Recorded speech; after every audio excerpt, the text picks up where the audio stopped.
오늘은 사무엘상 25장 32절부터 우리가 고난에 대해서 힘든 일을 우리가 결단하는 것이 믿음이다라고 하는 주제를 가지고 하나님의 말씀을 우리가 듣기를 원합니다. 사람들은 다 편안하게 살고 싶어 합니다. 그래서 돈도 벌고 또 좋은 직장도 가지려고 하고, 신앙생활도 마찬가지죠. 고생을 하려고 신앙생활하는 사람들은 없습니다. 신앙생활을 해서 내 삶이 조금 더 나아지기를 원하는 마음들이 있습니다. 그런데 제가 지난번에 터키 갔다 와서 제가 여러분들께 잠깐 말씀드렸지만, 그 지하 도시에서 300년간을 거의 250년이죠 믿음을 지켰던 신앙의 선배들은 오히려 반대의 삶을 살았던 것 같아요. 그들은 신앙생활이라고 하는 것은 고난이고 고통이며 아픔이다, 우리가 겉으로 봤을 때는요. 그런데 왜 그들이 그런 힘든 삶을 결단하면서 신앙생활을 했을까요? 그것은 어떻게 말하면 이 땅에서의 고통과 고난은 우리가 장차 하나님 앞에서 받게 될 칭찬과 영광에 비하면 아무것도 아니다 라고 하는 것을 그들은 알고 있었기 때문에 그렇습니다. 신앙생활이다라고 하는 것은 그런 관점에서 우리가 예수님의 말씀대로 십자가를 지는 것이고, 또 고난의 행군을 시작하는 것입니다. 좀 불편한 얘기지만 그것은 예수님께서도 우리에게 말씀해 주셨던 것입니다. 오늘 이게 본문에 보면 이제 이 아비가일이라고 하는 여인에 대해서 조금 우리가 좀 주목할 필요가 있습니다. 아비가일은 나발의 부인이었습니다. 그런데 이 남편이 굉장히 완고하고 미련한 사람이었는데, 어느 날 다윗이 그 나발의 목자들을 어려운 환경에서 지켜줬기 때문에 우리가 좀 먹을 게 필요하니까 좀 도와줄 수 있냐고 요청을 했을 때, 나발은 단칼에 이런지하에 거절을 하고 오히려 다윗을 모욕까지 했습니다. 요즘 주인에게서 도망가는 종들이 많다고 하는데 혹시 너 아니냐, 이런 식으로 모욕을 준 거죠. 다윗이 화가 너무 나가지고 400명의 군사를 거느리고 나발을 죽이기 위해 왔는데, 이 소식을 그 나발의 부인이었던 아비가일이 듣고 속히 이 다윗과 그의 일행들을 줄 음식을 준비를 합니다. 음료를 준비해 가지고 다윗을 맞으러 가가지고 다윗을 설득을 합니다. 당신은 왕이 되실 분이신데 이렇게 복수의 칼을 휘두르면 당신의 그 명예에 큰 오점이 남지 않습니까? 라고 말하면서 제가 가져온 이 떡과 이 음료를 받으시고, 그리고 이제 노여움을 좀 푸시고, 그리고 하나님께서 당신을 틀림없이 왕으로 세우실 건데 어떠한 대적과 원수들이 있다 할지라도 당신을 보호해 줄 것입니다. 그리고 내 남편을 너무 개의치 마십시오. 그는 미련한 사람입니다 라고 말하면서 남편을 다윗 앞에서 많이 깎아내리죠. 그런데 이게 다윗의 마음을 움직였습니다. 그래가지고 이제 오늘 본문에 보면 이제 이 다윗이 오히려 아비가일에게 감사하는 내용이 나와요. 32절에 보면 다윗이 아비가일에게 이르되 오늘 너를 보내어 나를 영접하게 하신 이스라엘의 하나님 여호와를 찬송할지라 라고 말하면서, 생각해 보니까 또 들어보니까 아비가일이 말이 맞거든요. 그래서 33절에 보면 또 내 지혜를 칭찬할지며 또 내게 복이 있을지로다. 오늘 내가 피를 흘릴 것과 친히 복수하는 것을 네가 막았다. 그러면서 만약에 네가 오지 않았다면 그 나발의 집에 한 명의 남자들도 남아있지 않았을 것이다. 이렇게 얘기를 하고 다윗도 기분 좋게 그 아비가일이 준 떡과 음료를 받아가지고 돌아가고, 이제 아비가일도 집으로 돌아갑니다. 그런데 가보니까 집안에 이 나발이 전혀 그동안에 있었던 그 긴장된 상황을 모르는 듯이 왕의 잔치를 배설을 합니다. 그러니까 어마어마한 규모의 잔치를 배설해서 사람들과 함께 먹고 마시고 술이 취해 있었어요. 아비가일은 있었던 일을 나발에게 얘기를 하고 싶었는데 너무 술이 취해 있어서 그 다음날 기다렸다가 이제 아침에 술이 깬 다음에 나발에게 다윗이 군사를 이끌고 우리 집안에 있는 모든 사람을 다 죽이기 위해서 오는 길을 내가 막아서 이렇게 그를 설득해서 돌려보냈다, 이런 얘기를 했습니다. 근데 이 말을 듣고 말 그대로 나발은 너무 놀란 거죠. 그리고 성경에 보니까 그 몸이 돌과 같이 되었다. 쉽게 말하면 마비가 온 거죠.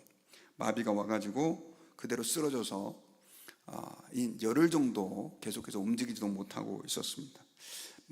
요즘 현대 의학으로 보면 중풍이라든가 스트로크 이런 거가 온 것 같아요.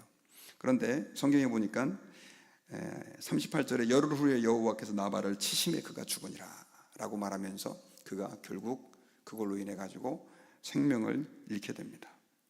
그리고 얼마의 시간인지는 잘 모르겠지만 다윗에게 이제 나발이 죽었다라고 하는 소식이 전해집니다. 그리고 그 이야기를 듣고 다윗이 하나님을 찬양하죠. 뭐라고 찬양하냐면 나발에게 당한 나의 모욕을 갚아주사 종으로 악한 일을 하지 않게 하신 여호와를 찬송할지로다. 여호와께서 나발의 악행을 그의 머리에 돌리셨도다 라고 하죠. 다윗이 사실 사울도 그렇고 자기의 원수를 자기가 직접 처리하지 않았잖아요. 그리고 율법에는 원수 갚는 것이 내게 있다라고 말하면서 사실은 하나님께서는 우리가 원수를 우리 손으로 처리하지 말 것을 얘기했어요. 근데 아마도 그 그일라 사건 때문에 너무 다윗은 마음에 상심이 됐고, 그러다 보니까 나발도 자기를 모욕하고 무시하니까 그냥 화가 나가지고 군사를 이끌고 그런 행동을 하려고 했던 것 같아요. 그런데 그 아비가일의 현명한 처사로 인해 가지고 다윗은 결국 그런 살인을 피할 수 있었습니다. 그래서 그런데 이제 하나님께서 자기 대신 나발을 쳐주시니까 그 하나님께 대해서 감사하고 영광을 올려드렸죠. 그리고 나서 다윗이 그 아비가일에 대해서 굉장히 마음에 들었던 모양이에요. 그래서 전령을 보내가지고 이제 혼자 되었으니까, 그리고 다윗도 원래 사울의 딸 미갈과 결혼을 했는데 이 사울이 다윗을 너무 미워해가지고 그 사울의 딸 미갈을 갈림에 사는 라이스의 아들 발디에게 아예 다른 남자에게 아내로 줘버린 상태니까 이제 싱글인 거죠. 그래서 이 아비가일에게 정식으로 청혼을 합니다. 청혼을 하는데 이 아비가일이 그 전령의 그 메시지를 듣고 뭐라고 얘기를 하냐면요, 41절에서 그 전령을 보고 일어나 몸을 굽혀 얼굴을 땅에 대고 이르되 내 주의 여종은 내 주의 전령들의 발 씻길 종입니다 라고 하면서 그들을 따라서 나귀를 타고 다윗에게 가서 다윗의 아내가 되게 됩니다. 성경에는 이 아비가일 말고도 또 다른 아내 아히노암이 있었고 미갈이 있었다라고 얘기를 하는데, 이제 이후에 다윗은 더 많은 아내들을 두게 되죠. 이거 가지고 어떤 분은 일부 다처제가 성경적이다 이렇게 얘기하는 분들도 계시지만 전혀 그렇지 않습니다. 하나님이 일시적으로 허락을 하신 거예요. 만약에 일부 다처제가 성경적이면 아담과 하와를 만들어 주실 때 부인을 여러 명 만들어 주셨겠죠. 그래서 이거는 중요한 문제는 아닌데, 그런데 오늘 우리가 이 시간에 이 말씀을 가지고 새벽에 좀 기도 제목으로 삼기를 원하는 것은 그 아비가일의 태도입니다. 제가 아침에 새벽에 운전을 하고 오다가 제 아내에게 물어봤습니다. 만약에 당신이 아비가일이라면 다윗을 따라가겠느냐 이렇게 물어봤죠. 당신이 아비가일이라면 다윗을 따라가겠느냐. 다윗은 지금 사울에게 쫓기는 상황이었어요. 불황자였고, 그리고 나라의 모든 사람들이 다 다윗을 사울의 눈치를 봐가면서 죽여야 될지 사울에게 넘겨야 될지 말아야 될지를 혼란스러워하고 있는 상황입니다. 그리고 나발의 아내였던 아비가일은 굉장한 부자였습니다. 재정적으로 어려움이 없는 여인이었던 것이죠. 그런데 우리가 이 짧은 기사를 가지고 아비가일이 어떤 사람인지 자세히 알아보는 것은 쉽지 않지만, 그러나 모든 사람들이 다 다윗을 사울의 배신자로 알고 있는 상황에서 이 아비가일은 대단한 고백을 하죠. 당신이 왕이 될 것이고 그리고 하나님이 당신을 생명싸개로 보호해 주실 것이라고 고백을 합니다. 그의 남편인 나발조차도 이 다윗을 전혀 선대하지 않았죠. 그리고 그 당시 퍼져 있는 소문은 아시겠지만 제사장이 다윗을 떡을 대접했다가 골리앗의 칼을 줬다가 85명이 다 죽는 일이 일어났지 않습니까? 그러니 다윗을 선대하고 다윗을 잘 대접했다가는 우리는 죽을 수도 있다라고 하는 분위기가, 그런 여론이 이미 형성되어 있는 상황이었다는 거죠. 그런 상황에서 아비가일이 어떤 결단으로, 어떤 마음으로 다윗의 아내가 되기로 결정을 했을까요? 쉽지 않은 얘기죠. 말 그대로 세상적인 어떤 욕망, 나 왕비가 될 수 있는데, 이미 왕이 되었다고 한다면 모르겠죠. 그리고 대적이 없는 상태에서 말 그대로 사울의 한 신하로 아주 승승장구하는 입장이었다고 한다면 여성들의 입장에서 그렇게 쉽게 그렇게 결단할 수도 있겠죠. 하지만 이 아비가일은 그런 차원의 결단과는 다른 결단을 합니다. 다윗의 아내가 되기로 결정을 하죠. 나중에 이제 결혼해서 다니엘이라고 하는 아들을 낳기도 하는데, 이 다니엘은 성경에 나오는 다니엘과 다릅니다. 그런데 여기서 우리가 한 가지 좀 보이지는 않지만 이 아비가일이 어떤 믿음을 가지고 있었는지, 하나님의 약속을 믿고 그리고 하나님께서 다윗을 통해서 하실 일에 대한 확신이 있었던 것을 우리는 추정해 볼 수가 있습니다. 여러분, 신앙생활이라고 하는 것은요, 현실의 이익을 따라가는 것이 아닙니다. 신앙생활은 현실은 고통스럽다 할지라도 약속을 믿고 따라가는 것이죠. 제가 아까 말씀드렸지만 초대교회 성도들은 그들은 현실을 바라보는 사람들이 아니었습니다. 만약에 현실을 바라봤다고 한다면 절대 예수를 믿으면 안 되죠. 예수님께서는 우리에게 나를 따르는 자는 자기 십자가를 지고 나를 따를 것이다 라고 얘기를 했어요. 우리는 지금 참 편안한 환경에서 예수님을 믿고 있습니다. 그리고 심지어 전도할 때도 우리는 이렇게 말을 합니다. 예수님 믿으세요. 그러면 당신의 문제가 해결될 것이고 당신은 더 편안하게 살 수 있을 것입니다 라고 하는 메시지를 우리도 모르는 사이에 전할 때가 많이 있어요. 실제로 한국 교회는 여러분 부흥되게 된 계기가 예수님을 믿으면 우리가 돈도 많이 벌고 건강해지고 문제가 해결이 돼서 편안한 삶을 살게 될 것이다, 이런 메시지를 가지고 한국 교회가 부흥이 됐습니다. 그런데 요즘에 진짜 한국 교회가 심각한 위기에 처해 있는 이유가 뭐냐면, 그렇게 원했던 것을 다 얻었거든요. 옛날보다 더 부해졌고 병원도 잘 돼 있어서 건강도 해줬고, 실제로 여러분 한 3, 40년 전에 비해서 우리가 평균 연령도 굉장히 수명도 늘어났지 않습니까? 그리고 말 그대로 국가적으로 큰 위기가 있는 것도 아니고, 그러다 보니까 이제 예수님 믿을 이유가 없어진 사람들이 너무 많아진 거죠. 여러분, 우리가 신앙생활을 할 때 한 가지 꼭 기억해야 될 것이 있습니다. 이 땅의 것은 잠깐 왔다가 사라지는 것입니다. 우리는 하나님 아버지 앞에서 현실을 보고 신앙생활하는 사람들이 아니라 미래를 보고 신앙생활하는 사람들입니다. 약속을 믿고 가는 거죠. 여러분, 아브라함이 살았던 갈대아 우르는 소위 말해서 굉장히 부유한 곳이었습니다. 거기를 갔다 오신 분들이 얘기하는데, 그 말 그대로 거의 4,000년 전이죠. 4,000년 전에 그 유적들이 지금도 남아있는데 그 당시의 문명이 대단했다고 해요.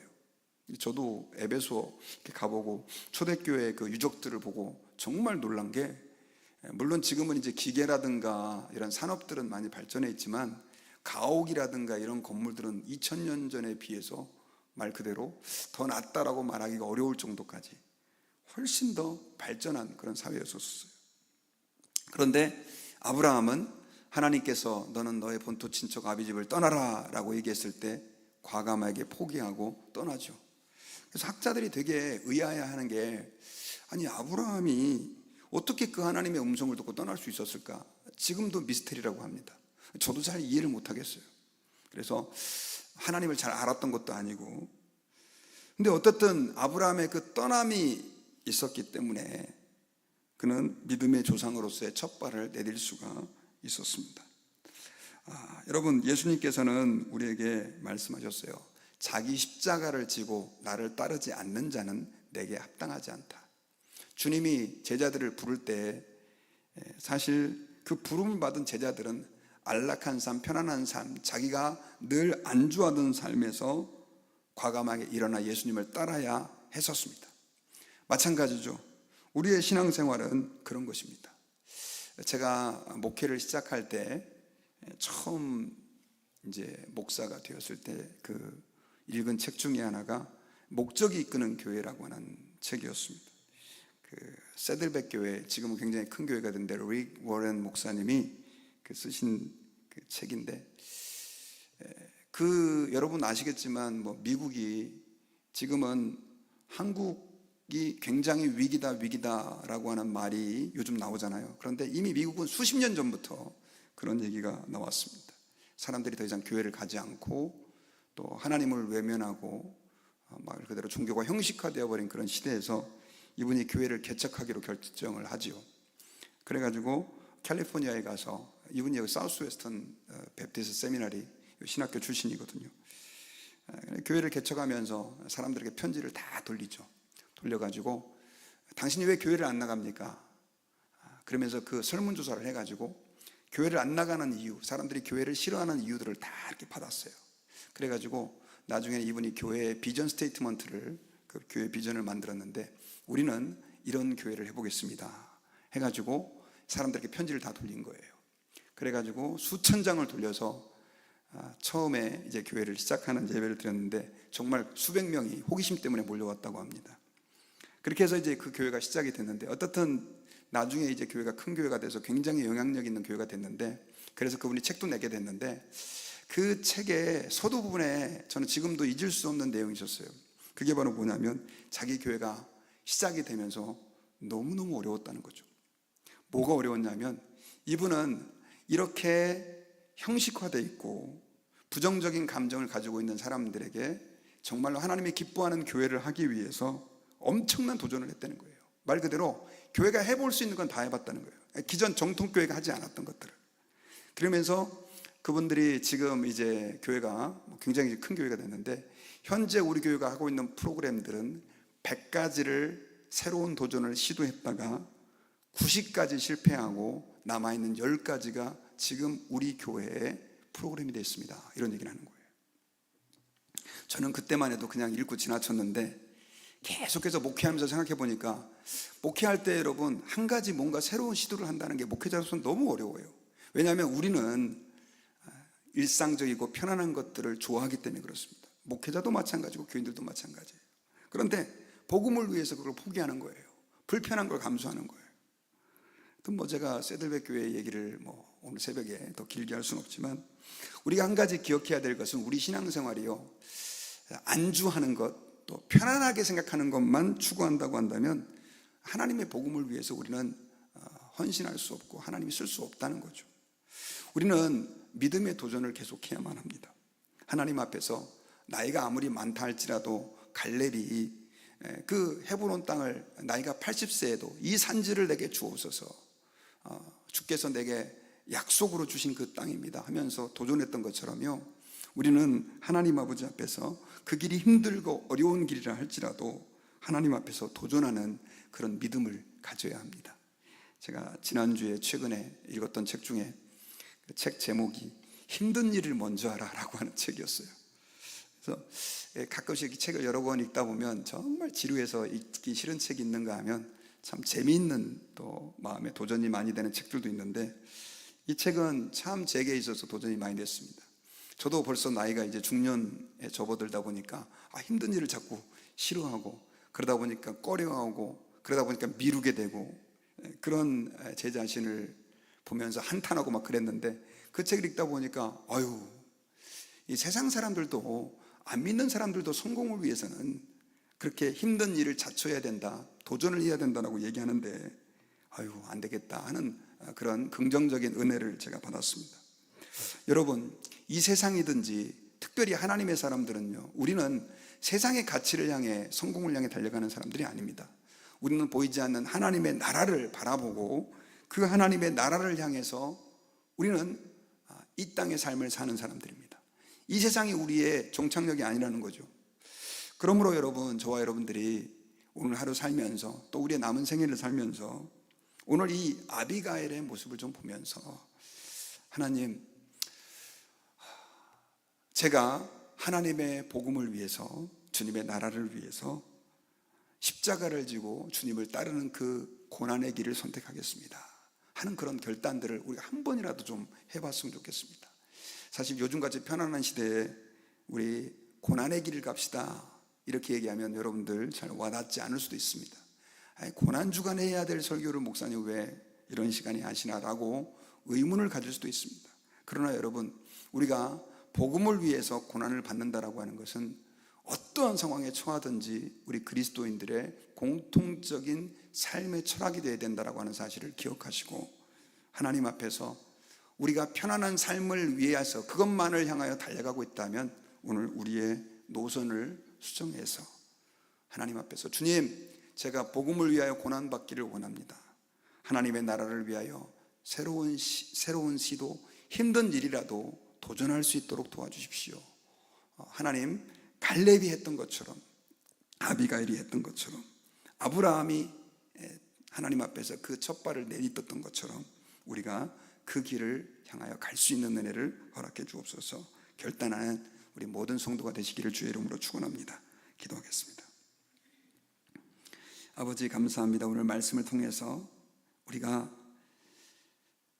안락한 삶, 편안한 삶만을 좋아하고 추구하는 시대에서 과연 무엇을 위해 우리의 삶을 살아야 하는지를 다시 한번 말씀을 통해 깨닫게 해주심을 감사합니다. 주님, 저희로 하여금 하나님 앞에서 힘든 삶을 결단할 수 있는 은혜를 허락해 주옵소서. 그리스도의 복음을 위하여 고난받기를 주저하지 않게 하시고 하나님의 나라를 위하여 십자가를 질 수 있는 용기를 우리 세대들에게 허락해 주시기를 간절히 간구하고 기도하옵나이다. 우리는 땅의 것을 위하여 사는 존재들이 아님을 알게 하여 주시고 하나님의 말씀을 따라서 좁은 길, 십자가의 길을 걸어갈 수 있는 용기와 담력이 있게 하여 주시옵소서. 예수님의 이름으로 기도하옵나이다. 아멘. 주기도문으로 오늘 새벽 기도를 마치겠습니다. 하늘에 계신 우리 아버지여, 이름